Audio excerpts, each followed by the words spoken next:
Alden, it's your update. And bukas may event ulit si Alden. And then sa Santa Rosa, Laguna. And bilang keynote speaker si Ade sa Leon City Youth Summit. And bukas yan. And si Alden, oh.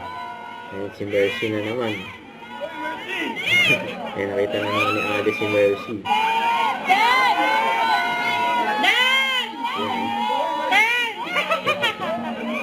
But most especially, gusto ko rin pong bigyan ng highlight at pasasalamat. Yan, saka yung Ang aking post ng Pen Creative Design. Ang bahay ni Ade sa Santa Rosa, ang ganda. I never knew that I was able to touch your lives. Saka may cheese Such ni a way. Alden.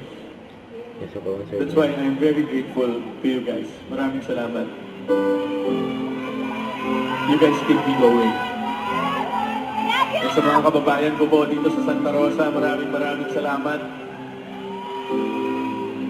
And sinisigurado ko sa inyo, this will not be the last show na gagawin ko dito because you just showed to me na talagang there's nothing wrong.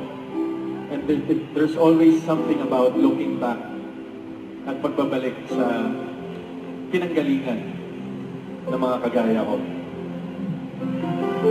So, yun po to everyone that I've mentioned, thank you so much.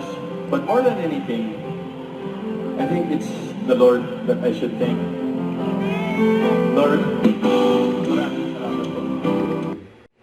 Don't forget to subscribe, click the notification bell for more updates. This is Richard Anchon Vlog. Stay tuned for more videos.